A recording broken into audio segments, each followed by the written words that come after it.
There is a time through the early 70s when Saddam is a very visible presence of the kind of modernization and westernization that many Iraqis were hoping for. He wore Western suits, he talked about education, modernization, bringing in the West.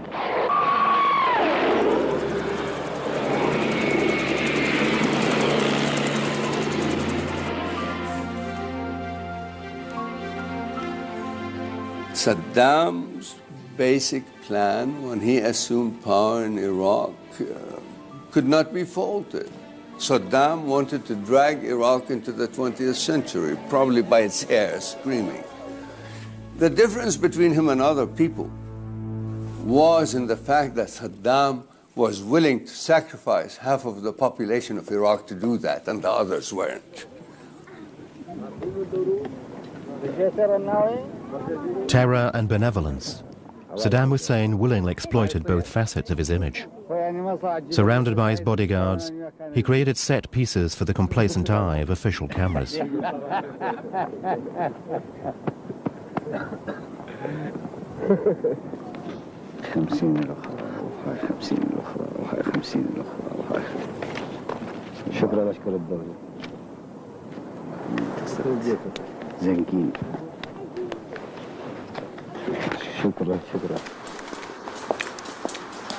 Adel Darwish was at this time a young British journalist.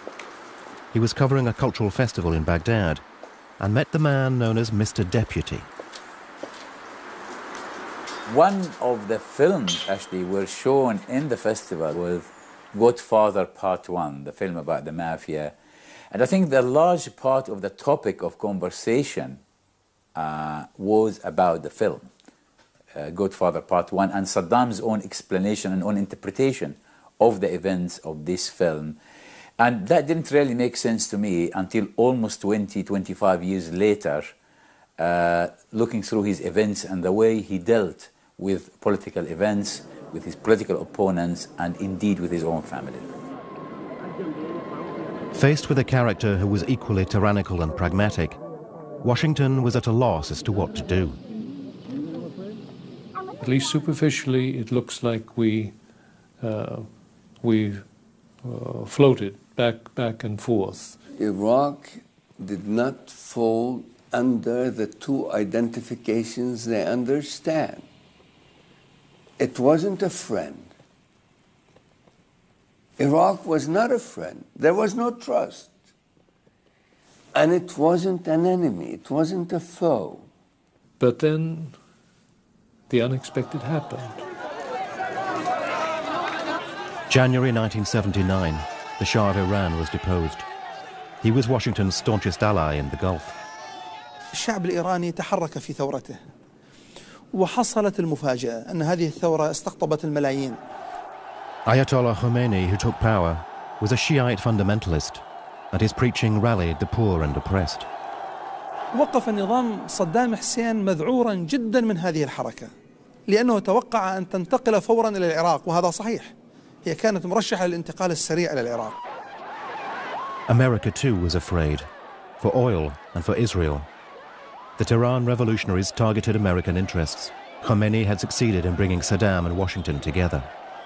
The implacability of the hatred that the Ayatollah expressed towards Western interests and particularly towards the United States. We were not hearing that from Saddam. And on the contrary, what we were hearing was a universal Arab world voice saying, support this leader. Now, Saddam had a history of brutalizing the Shia, killing the Shia, assassinating the Shia, who are majority in Iraq. He actually showed his true color, he showed his brutality to the Americans. The Americans said, this is our man. This is our man that we can actually use. He would be absolutely and totally ruthless. He was definitely viewed as a lesser evil. Confronted by the Islamic threat, Saddam Hussein consolidated his grip over the regime. On July 17, 1979, he dismissed Baqir, forcing him to announce his resignation for health reasons.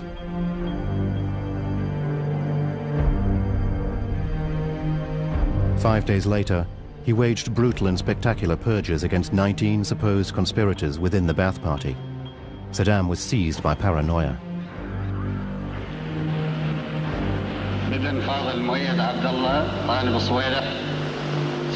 And goringly, gruesomely, as he identified them by name, plainclothesmen would show up in the hallway and escort that man out of the hallway. And we have never seen any of the 19 again.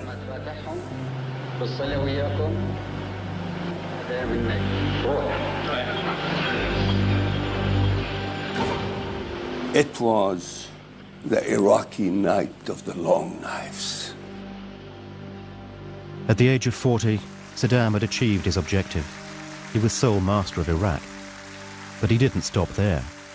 He wanted to be the uncontested leader of the Arabs. A war against Iran, weakened by its revolution, would enable him to satisfy his ambition. Nobody would be able to stop him. For Salah, the days in hiding with Saddam were long gone. In 1979, he was the Iraqi ambassador at the United Nations. When he accompanied Saddam to Cuba for a conference, Salah still believed that conflict could be avoided. He organized a last-chance meeting between Saddam and the Iranian foreign minister. When the meeting finished, Saddam asked me about my own impression. I said, Mr. President, the war is not a joke, we will lose everything, and there is no any guarantee we will win the war. The situation now, the problem under your hand. And then he didn't say anything. He kept silent about 2 or 3 minutes, and then he started talking to me. He said, look, Salah, prepare yourself in the United Nations. We will resume the war. Saddam attacked on September 22, 1980. He naturally claimed that he was not at war with Iran to serve American interests. لتعطي للإمبريالية الأمريكية أغطية إضافية ولم تستطع العهود المندثرة أن تستخدم الجيش العراقي في منهجها السياسي لخدمة الأجنبي رغم المحاولات التي بذلت في هذا الصدد. Washington, too, has always denied having pushed Saddam into war with Iran. But for the USA, the former enemy of communism was now their best defense against the Islamic Revolution. The time for overt cooperation between Saddam and the Americans had come. I received a message through the Iraqi ambassador to Washington that, well, there was an interest as early as 1983 in establishing full diplomatic relations. And there's a bunch of visits that go on and contacts. There's the now famous meeting where Secretary Rumsfeld goes to Baghdad and literally says, this is a guy I could work with. And we begin the offers of assistance, of cooperation. Certainly they get loans to buy food, but the Iraqis are never easy to deal with. Richard Murphy took part in the meeting. His memory of his contact with Saddam Hussein is an ironic souvenir.